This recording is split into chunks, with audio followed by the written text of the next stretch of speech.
When I moved into the old apartment building, I didn't know room 313 had been locked for over 20 years, but the voice that came from behind that door called me by name. When I moved into the old apartment building on River Street, I didn't expect much. It was cheap, quiet, and close to work. Exactly what I needed after a messy breakup and a job transfer. The place smelled faintly of dust and paint, the kind of smell that clings to forgotten buildings. The landlord, Mr. Dorian, was a thin man with tired eyes who handed me the keys without saying much. "You're in 312, he said. Then, almost as an afterthought, "Don't bother the next door. 313 sealed." I laughed. Sealed? Why? He didn't answer, just stared at me for a second too long, then walked away. That was the first time I noticed the door to room 313. The number was faded, paint chipped away. The doorknob had been removed and filled with metal. Someone really didn't want that door opened. For the first few nights, everything was fine. The walls were thin.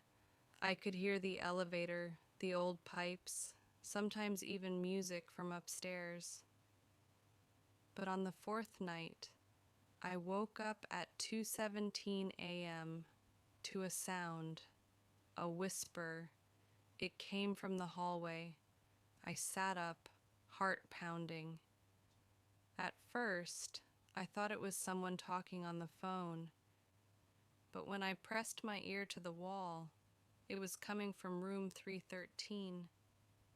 The whisper was faint, distorted, almost like static. But among the noise, I could swear I heard it. My name. Daniel. I stumbled back, half asleep and terrified. There was no one in 313. No one had lived there in decades. The next morning, I asked the landlord again. He looked pale, like he hadn't slept in days. "Don't listen to it," he said quietly. "That voice lies. That voice." He said it like he'd heard it before. I couldn't stop thinking about it. Curiosity replaced fear.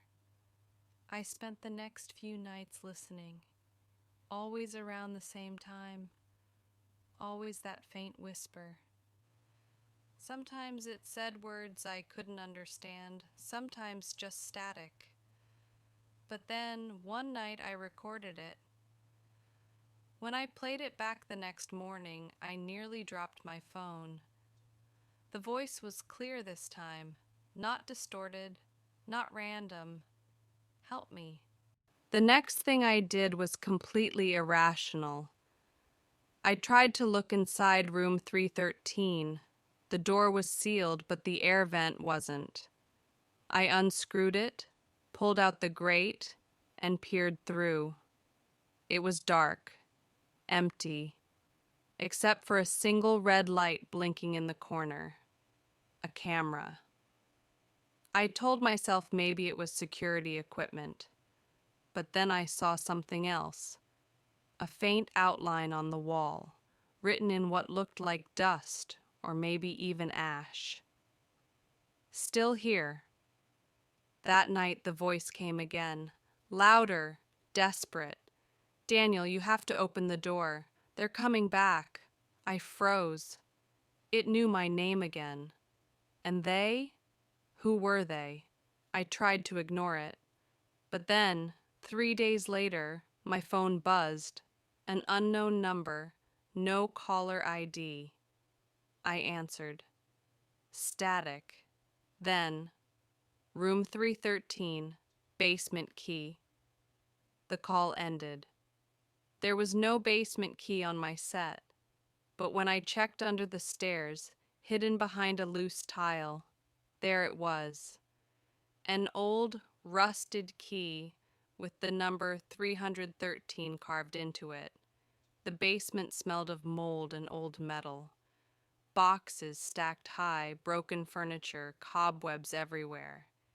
In the back corner, a generator. And next to it, a machine I'd never seen before. It looked like a hospital bed, connected to wires, tubes, and screens long since dead.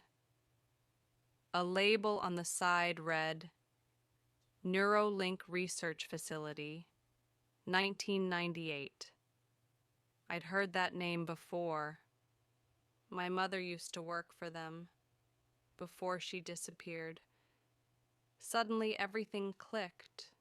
The whispers, the voice, the way it knew me. My mother's project had something to do with consciousness transfer, digital memory mapping. They said it was shut down after a malfunction. I ran back upstairs, heart pounding. The voice came again, clear as ever. Daniel, it's me. Don't let them erase me again. It wasn't a ghost. It wasn't imagination. It was her. The next thing I remember is breaking open the door. The hinges gave way with a sharp crack. Inside, the room was filled with wires, machines, and screens that flickered to life for just a second as I entered. On one of them, a face. Her face. My mother, younger, smiling. And then the lights went out. I woke up hours later, the machine silent. The mirror on the wall reflected my own face. But for a moment, I saw her standing behind me, whispering something I couldn't hear. Now, when I wake up in my apartment, sometimes the lights flicker, sometimes the TV turns on by itself, and sometimes when I'm half asleep, I hear her voice again. Daniel, wake up. You're still in room 313.